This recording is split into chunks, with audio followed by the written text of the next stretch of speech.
Cape Town glittered like a diamond under the night sky.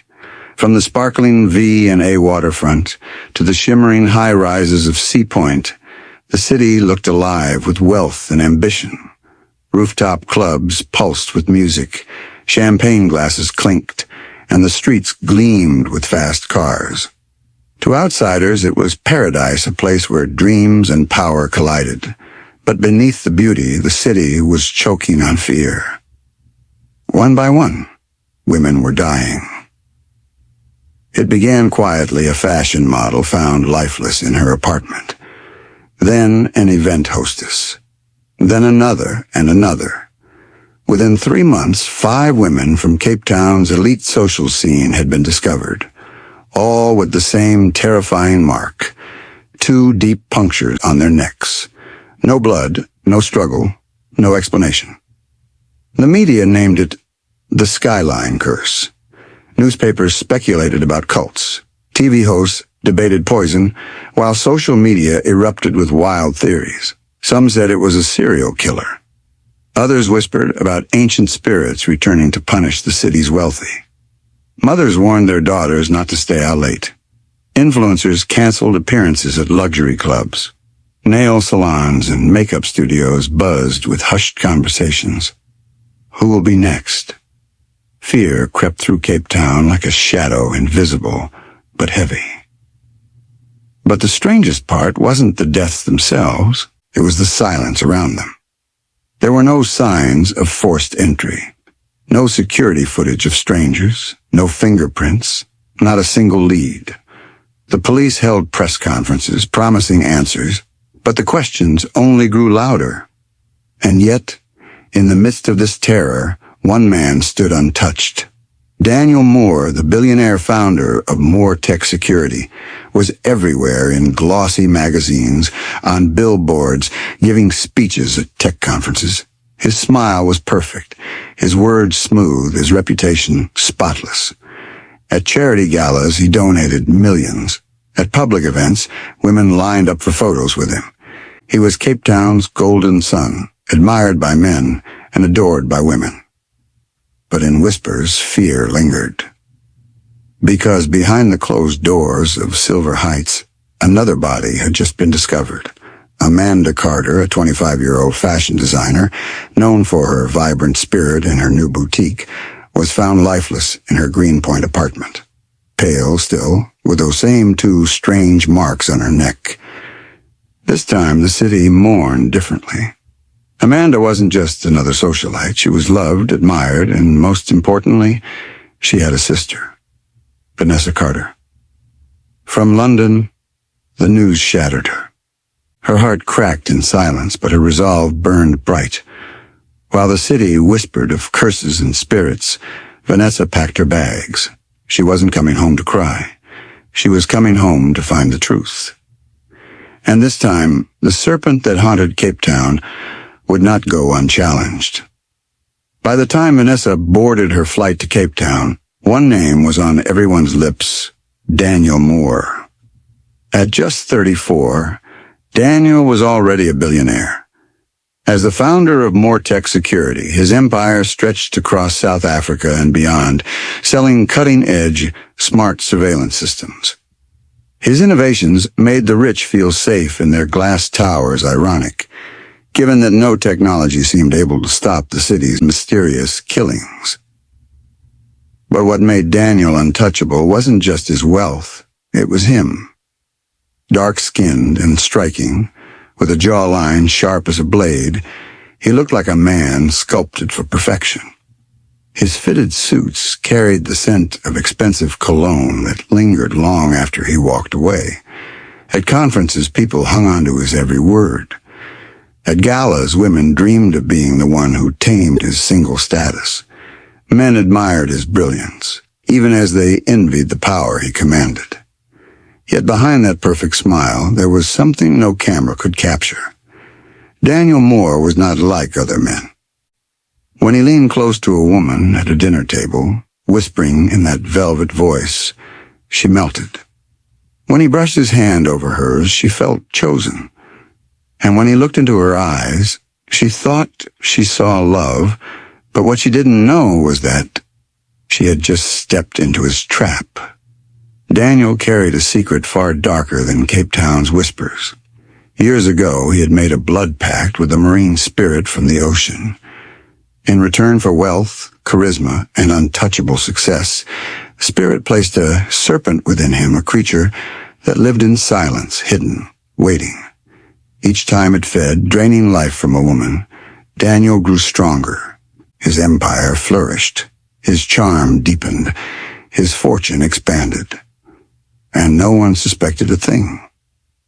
To the public, Daniel was a savior, a man funding schools, donating to widows, sponsoring orphans. Every smile was photographed. Every handshake made headlines. If someone dared suggest his connection to the deaths, they were laughed at. Impossible. Daniel Moore is too perfect. But perfection has a price. On the morning Amanda Carter's body was found, Daniel stood in his penthouse overlooking the ocean. Tea in hand, tailored robe draped over his shoulders, he watched the waves crash against the rocks below. In the city, grief spread. Police scrambled.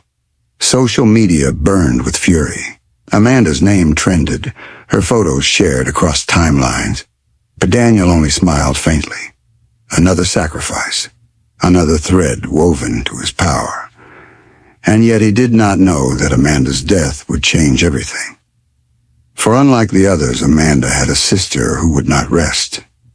A sister who carried more than grief, she carried fire.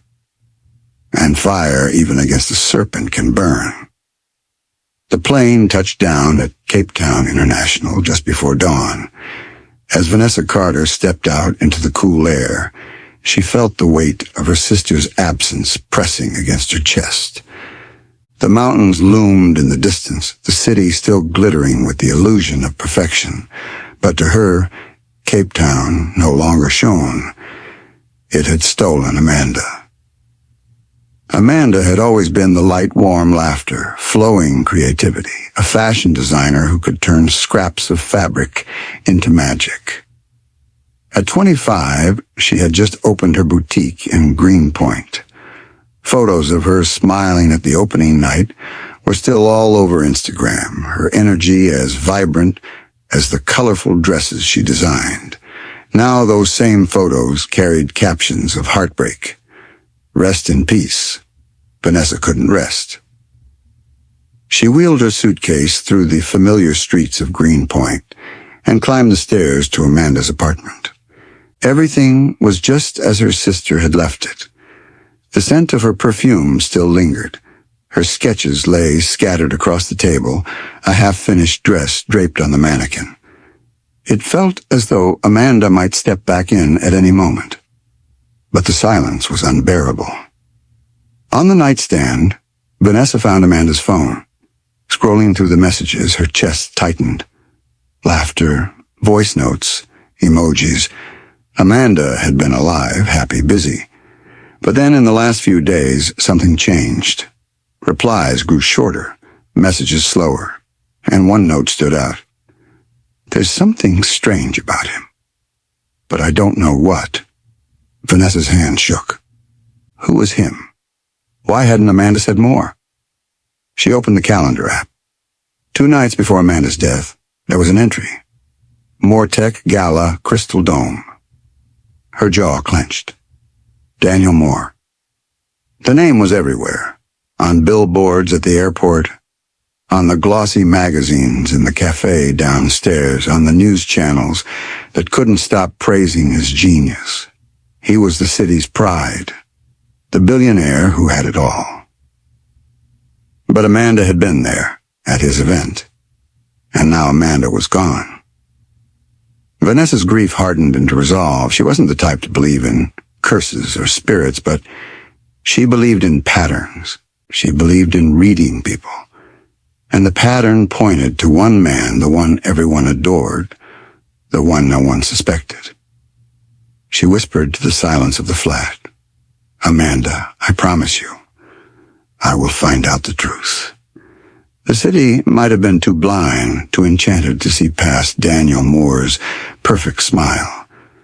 But Vanessa Carter was not blinded. She was coming for answers, and she would not stop until Cape Town's golden man was unmasked. And somewhere across the city, in his penthouse above the ocean, Daniel sipped his tea and smiled faintly as though he already knew she was coming. The Crystal Dome. Convention Center shimmered with gold light that evening, its glass walls reflecting the ocean beyond. Inside, the city's elite gathered. CEOs in tailored tuxedos, socialites in sequined gowns, influencers posing for photographs under chandeliers. The hum of ambition filled the air. Every smile was calculated, every handshake a transaction. Vanessa Carter stepped into the hall in a simple black dress, no glittering jewelry, no false smile. Her natural elegance turned heads, but she wasn't there to impress. She had come to observe, to see the circles Amanda had moved in before her death. To others, she was just another guest. Inside, she carried fire and questions. Across the room, Daniel Moore finished a quiet conversation with the governor's wife when his eyes caught hers. For a moment, time seemed to still. He was used to women faltering under his gaze, giggling, whispering, sending drinks to his table. But Vanessa didn't melt. She didn't even flinch. Her eyes met his for only a second before sliding past him, as though he were nothing more than wallpaper. Daniel tilted his head, curiosity flashing in his dark eyes. A smile played at his lips, but it didn't reach his chest. Inside, something twisted. She was different. She had touched the edge of his ego without saying a word. "Who is she?" he murmured to his assistant. "No one on the guest list, sir," the man replied. Daniel's gaze lingered. "Nobody? Impossible." Vanessa, meanwhile, stood by the wine table, pretending to scroll through her phone while quietly scanning the room. Every laugh, every whisper, every handshake seemed like part of a performance. But when her eyes passed over Daniel again, her chest tightened. She couldn't explain it. It wasn't attraction. It was instinct. Something about the way he looked at her felt dangerous, like a predator studying prey. Her body warned her even before her mind could form the thought, "Stay away from that man." Still, she didn't leave. Instead, she watched from the corner, quietly, calmly, the way a psychologist observes a patient. Daniel, however, was no patient. He was a storm, and for the first time in years, he wasn't in control. By the end of the evening, Daniel left as he always did, politely, smoothly, with no trace of drama. But unlike before, he carried something heavy with him, an obsession. He could charm any woman in the room, but the one who resisted him had become the only one he wanted. And as Vanessa returned to Amanda's flat that night, unease gnawed at her. She couldn't stop replaying the way his eyes had followed her across the room, calm, quiet, but filled with a hunger she couldn't name. Something's wrong with him, she thought, closing the door behind her. On the other side of the city, Daniel poured himself a glass of wine in his penthouse. Standing by the ocean-facing window, he whispered to the night, "She'll be mine, sooner or later." The serpent inside him stirred. The morning after the gala, Vanessa sat cross-legged on Amanda's bed. Her laptop open, her sister's phone beside her. Sleep had evaded her. Every time she closed her eyes, Daniel Moore's stare burned back at her. Calm, confident, dangerous. She began with what she knew. Amanda's final messages hinted at someone strange. Her calendar showed Mortek's gala. Now Vanessa dug deeper, searching for patterns in the deaths. 5 names, 5 women. All young, all beautiful, all successful in their own way. A model, an influencer, a hostess, a lawyer, and Amanda. Tracing their final appearances, Vanessa's heart quickened. Each had attended events linked to Mortek. Yacht parties, product launches, charity galas. Every road led back to Daniel Moore. Still, speculation wasn't proof. Vanessa needed voices, stories, someone who had seen behind his perfect mask. That afternoon, she met Ursula Andlovu, a former domestic worker who once cleaned Daniel's penthouse. They sat in a corner booth at a noisy cafe, Vanessa leaning forward, voice soft. "Why did you leave the job?" Ursula's eyes darted around before she spoke.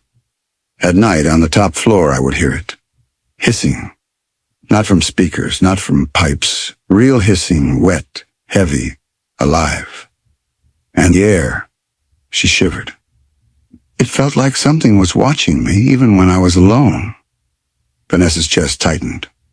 A snake? I don't know. I didn't wait to find out. I left before it found me. Ursula excused herself quickly, her hands trembling as she gripped her bag. That evening, while buying roasted corn at a roadside stand, Vanessa overheard two older women gossiping. "They say the man is not normal," one whispered. "Which man?" the other pressed. "The eating man. From the old stories. Walks in fine clothes, but something lives inside him." Vanessa froze. Their words tangled with Ursula's fear, with Amanda's cryptic message, with the memory of Daniel's gaze. Back at the flat, she scribbled the connections across a page. Names, events, whispers. Everything circled one man. She whispered to the empty room, her voice sharp, trembling with rage and grief. "Daniel Moore, what are you?" And across the city, in his ocean view penthouse, Daniel stood shirtless before a wall of glass. The city lights flickered against his skin as he poured himself a drink. A smile curved his lips, faint and dangerous. He could feel her drawing closer. The sun had barely set when Vanessa's phone buzzed. Unknown number. She almost ignored it, but something in her gut told her to answer. "Hello?" The voice on the other end was calm, smooth, and unsettlingly familiar. "Good evening, Vanessa."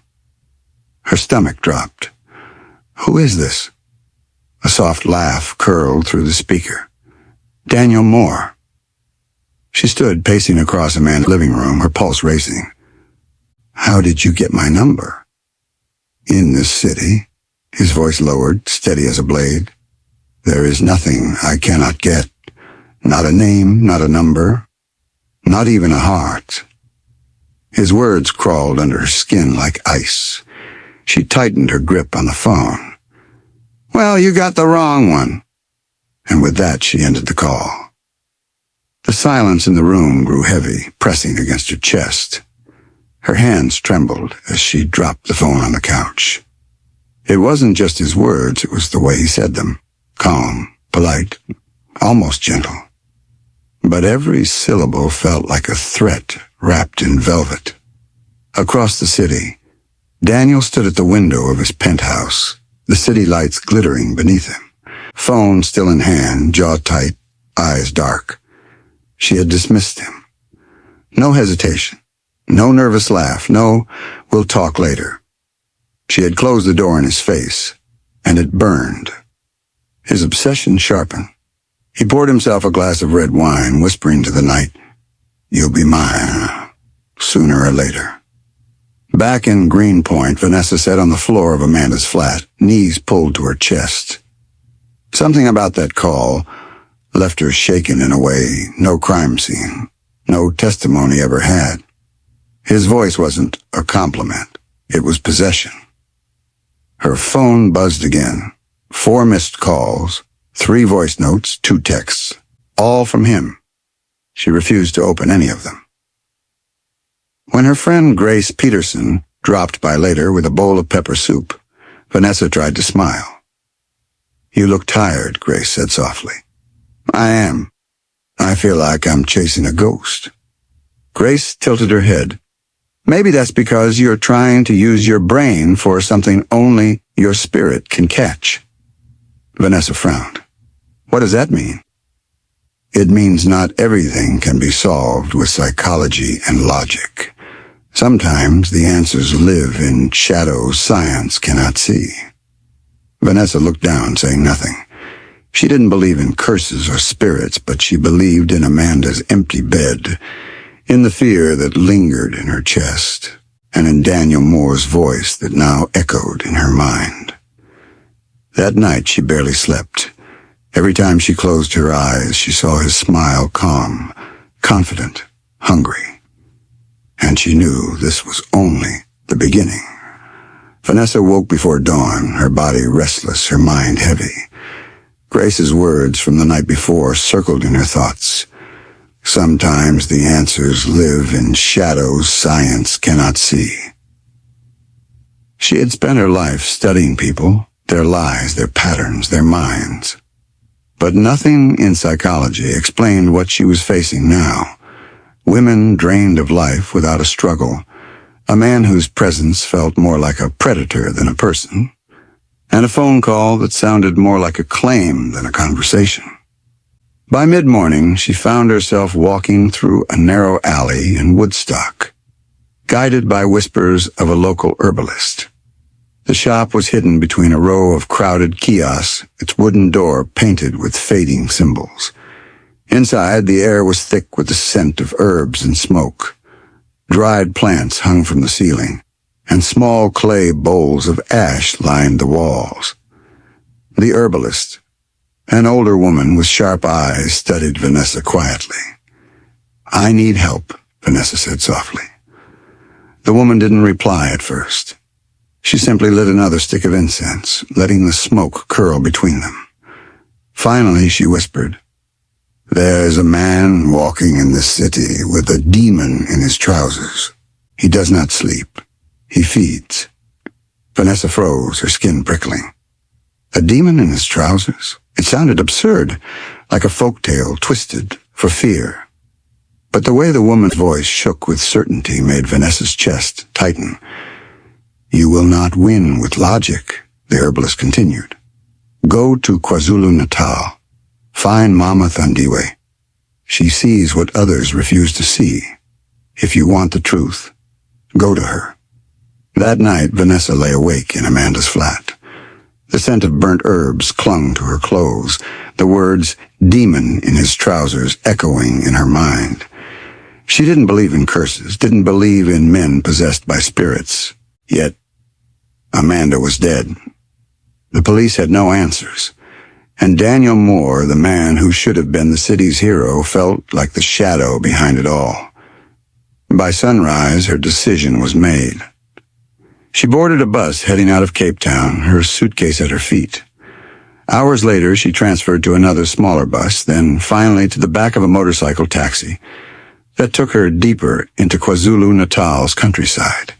The air grew heavier, quieter, more ancient with every passing mile. At last, they stopped before a small round hut covered in palm leaves, strange white markings painted on the walls. Smoke rose from the roof, carrying the smell of earth and herbs. Vanessa's heart thudded. Inside, the air was thick, almost alive. Clay pots lined the walls, strange symbols glowed faintly in the firelight. At the center sat a woman. Skin wrinkled like river stones, hair tied with red string, eyes closed, as though she had been waiting. Vanessa stepped in. "Mama Thandiwe?" The woman didn't open her eyes. She simply spoke. "You've come because of Amanda." Vanessa's breath caught. Her lips parted, but no words came. "You want to know who took her life," Mama Thandiwe continued. "You want to know why the women are dying." And for the first time since Amanda's death, Vanessa felt both fear and hope. The hut was silent, save for the crackle of the small fire in the corner. Vanessa's throat tightened. "Yes," she whispered. "I want to know." Mama Thandiwe opened her eyes slowly. They were clouded with age, yet piercing, as though they looked through flesh and bone straight into the soul. "His name is Daniel Moore," she said. Vanessa's chest froze. She had expected hints, shadows, warnings, not a name spoken so plainly. "He walks like a king, speaks like honey, and smiles like the sun," Mama Thandiwe continued. "But inside him lives a serpent, born of the sea." Vanessa's lips parted, disbelief warring with the cold certainty in the old woman's voice. What do you mean, a serpent, Mama? Mama Thandiwe leaned closer. He made a blood pact with a marine spirit. In exchange for wealth, power, and beauty, he gave his body as a vessel. A snake was placed inside him, a creature that feeds on lust, that drinks the life of women. Each time it bites, he grows stronger, richer, untouchable. Vanessa's stomach churned. It sounded impossible, and yet it explained everything. The mysterious marks, the silence of the victims, the fear Ursula had described, the whispers of the eating mare. Her hands clenched into fists. How do I stop him? Mama Thandiwe reached for a small wooden box and opened it carefully.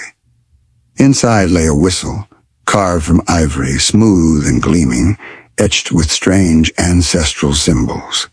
She placed it in Vanessa's palm. This was forged in fire, sealed with chants and blessed by ancestors. Blow it at the peak of his evil when the serpent rises. But hear me, child. It listens only to the one whose heart is clean. If you carry lust, greed, or desire, the serpent will not obey you. It will turn on you instead. Vanessa stared at the whistle. It looked fragile, ordinary, yet it hummed in her hand with a quiet power. Her chest ached with both fear and hope. For the first time since Amanda's death, she felt like she was holding more than grief. She was holding a weapon. She closed her hand around it tightly. I'll end this, I swear it. Mama Thandiwe nodded. Do not fight him with anger alone. He will tempt you. He will offer you riches, safety, even love. But if you resist, the serpent will be yours to command. That night, back in her sister's flat, Vanessa sat on the edge of the bed, the whistle resting quietly in her hand.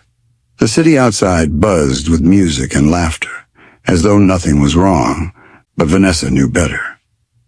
She thought of Amanda's smile, of her empty bed, of the phone calls from Daniel that still burned in her ears.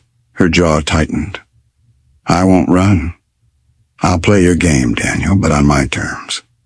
When the phone rang again that night, she answered. Her voice was steady, almost warm. Maybe I've been too hard on you. Maybe I just needed time. On the other end, Daniel Moore leaned back in his chair, a slow grin spreading across his face. He muted the line, raising his glass of wine with a whisper. I knew it. She's mine. But what Daniel didn't know was that Vanessa Carter wasn't falling into his trap. She was preparing one of her own. The invitation came 3 nights later.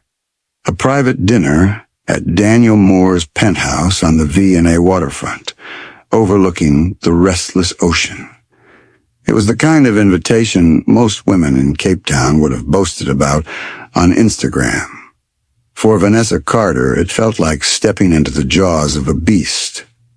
She stood before the tall glass tower as the evening breeze swept her dress against her legs. In her hand, her fingers brushed over the small ivory whistle hidden in her clutch.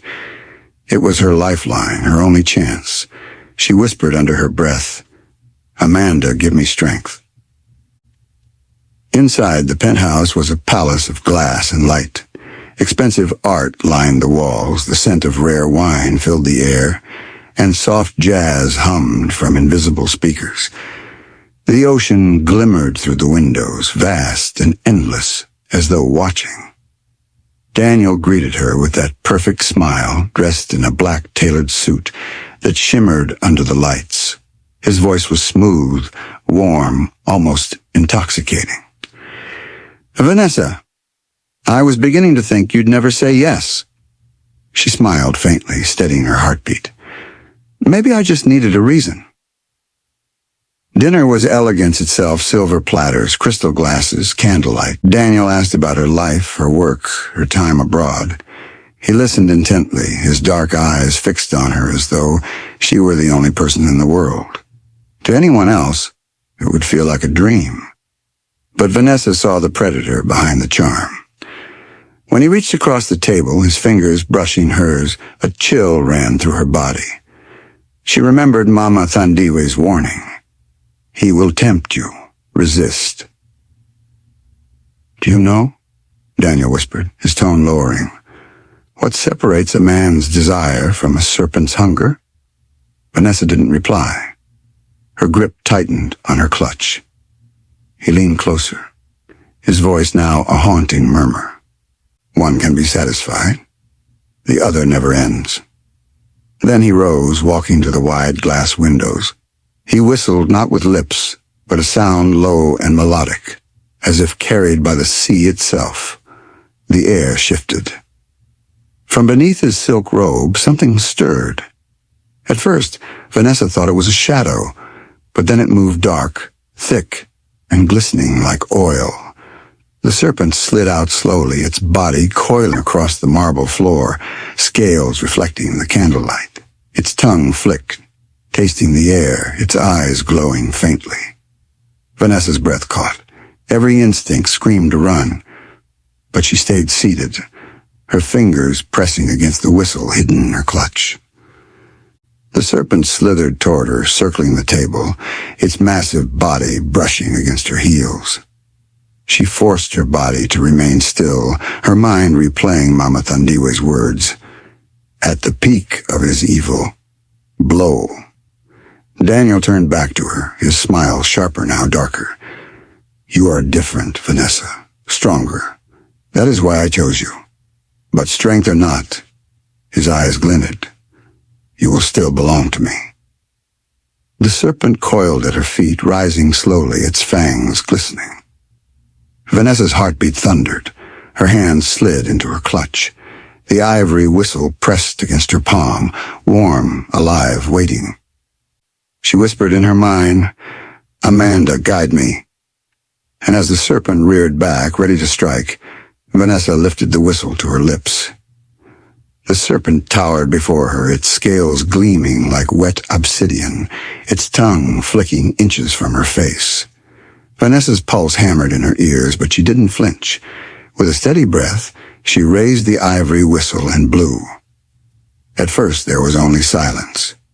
Then a piercing note sliced through the penthouse like a blade of wind. The air shifted. The candles trembled.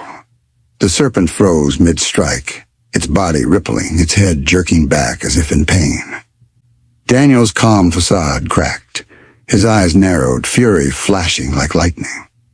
What have you done? He growled, his voice no longer smooth but sharp, guttural. Vanessa stood, clutching the whistle, her hand trembling yet firm.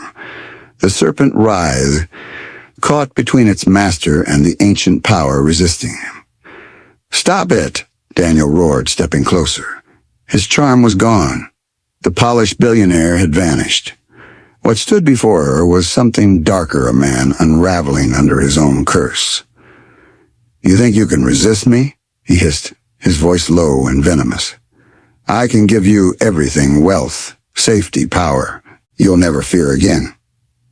The serpent thrashed violently, crashing against the glass walls, the penthouse shaking as though it might collapse into the ocean below. Vanessa's heart pounded, but she blew again, harder. The sound was no longer just sharp. It was alive. The whistle glowed faintly, its markings pulsing with light. Daniel staggered back, clutching his chest, as if the sound tore through him. His smooth smile twisted into a snarl. They all wanted me, he shouted. They all begged for what I gave them. Why should you be different? Vanessa's eyes burned with tears, but her voice was steady. Because I don't want your lies. I want justice for Amanda. The serpent let out a shriek that wasn't an animal's cry, but something ancient, otherworldly. It coiled around Daniel, its scales digging into his skin as if turning on him. His body convulsed, his suit tearing, his veins darkening as the pact unraveled. Vanessa blew once more, the sound ringed like thunder. The whistle's glow flared, filling the penthouse with light. Daniel screamed, falling to his knees, his hands clawing at the air as the serpent's coils tightened around him. The man who had once walked like a king now writhed like prey, his charm, his smile, his power stripped away in the face of a woman's courage. Vanessa stood tall, the whistle pressed firmly to her lips, her heart clean of lust, greed, or fear. This was not just a battle of flesh and spirit. It was a battle of will. And for the first time, Daniel Moore was losing. The penthouse shook as if the ocean itself had risen to swallow it. Glass trembled in the windows, the chandelier above swayed violently. The serpent thrashed across the floor, its coils tightening around Daniel's body. He gasped, his once perfect composure shattering into raw desperation. "Vanessa, stop! You don't understand," he cried, his voice broken, guttural. "Without me, this city will fall into chaos. I am the order. I am the power." Vanessa's hands gripped the ivory whistle, the ancestral glow still pulsing through it. She shook her head, her tears falling free now. "No, you are the chaos." The serpent reared, its massive head hovering over Daniel's shoulder, fangs dripping venom. For years it had obeyed him. But now, at the call of the whistle, its allegiance shifted. Daniel screamed, trying to command it. "I gave you life. I fed you. Obey me." But the serpent ignored his words. It hissed, its body tightening, pulling him down to his knees. His skin grew pale, his veins blackened, as though the very life he had stolen from countless women was now being drained back out of him. Vanessa blew the whistle one final time, the sound sharper, louder, filled with all the grief and rage he had carried since Amanda's death. The serpent struck. Its fangs sank into Daniel's neck, the same mark he had left on his victims. His scream pierced the air, raw and terrible, before choking into silence. His body convulsed, then collapsed, his once perfect face twisted in horror. The serpent writhed one last time, coiling tighter around him, before shattering into ash that dissolved into the night air. The penthouse grew still. The glow of the whistle faded. The ocean waves beyond the glass windows crashed softly, as though nothing had happened. Vanessa lowered the whistle, her chest heaving, tears streaming down her cheeks. She stared at Daniel's lifeless body, the man the city had adored, the man who had stolen her sister, now nothing more than a husk. For a long moment she stood in silence, her grief heavy but her spirit unbroken. She whispered, her voice trembling but strong, "This is for Amanda, and for every woman you destroyed." The curse was broken. The serpent was gone. And Daniel Moore, the golden son of Cape Town, the perfect billionaire with the serpent's smile, was no more. The morning sun poured across Cape Town, painting the mountains in gold. To the city, it was just another day of business, traffic, and ambition.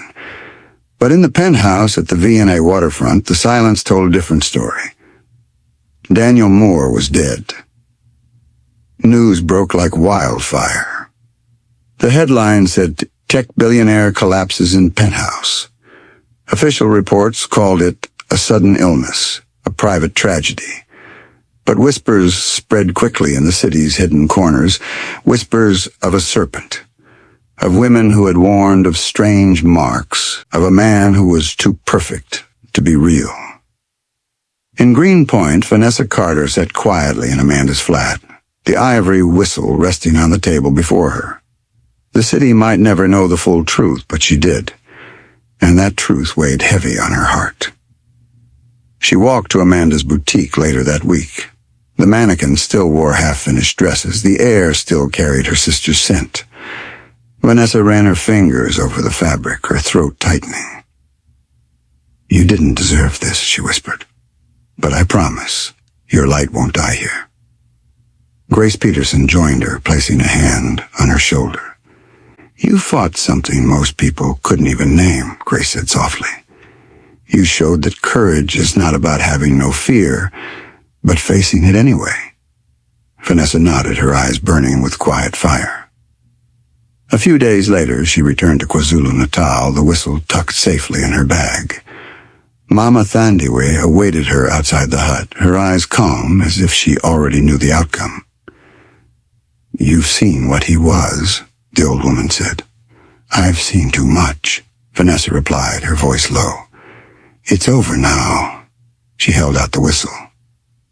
But Mama Thandiwe shook her head. "No, child. Evil never dies. It only sleeps. Keep it. One day you may need it again, or someone else may." Vanessa closed her hand around the whistle once more. For the first time, she understood the weight of legacy, that some battles are fought, not for ourselves, but for those who will come after. As she boarded the bus back to Cape Town, she gazed out at the rolling hills, her heart both heavy and free. Amanda was gone, and nothing could change that. But Amanda's death had not been in vain. Through pain, Vanessa had uncovered truth. Through grief, she had found strength. And though the city would keep chasing its dreams, its lights masking its shadows, Vanessa Carter walked forward different, stronger, wiser, ready. Because she knew now that even the most perfect smile can hide the sharpest fangs. And she carried the lesson with her. Courage may not erase fear, but it can break the darkest curse.